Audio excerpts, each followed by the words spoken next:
नमस्कार।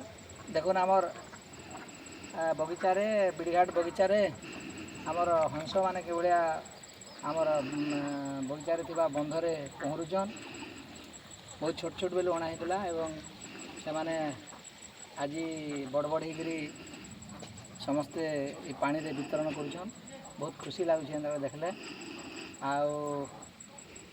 मुई समस्त को अनुरोध करमी जे आमे मध्य ये हंस चाष करिपारमा आ जार पानी सुविधा अच्छे एवं लाभवान हो पारमा।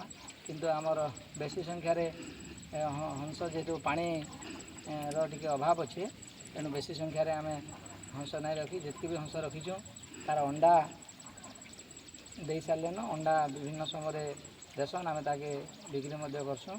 एवं सब बेले बेसी बड़ कथा है सब बेले ये हंसर मनोरम पहरबार दृश्यटा सब भल लगसी से बोली आम ये बहुत चेष्टा करी हंस के माने बंचेक रखीचु। एवं निश्चित भाव में बगीचारू आम कि हंस चाष आम कि लाभ नहीं पाइले आमको खुशी लगुच।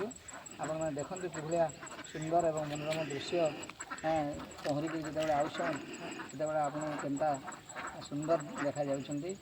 एवं सब बेले आम मनोरम दृश्य के देखवाले बहुत भल लगसी। आपण मैंने देखु मुई अनुरोध करमी जे आमर हंस को पाखे टे उठेबे वीडियो। बहुत सुंदर भाव नौकार बहिला भाया से बहिक जाऊँगी। केड़े सुंदर परिवेश होइछि। नमस्कार, धन्यवाद।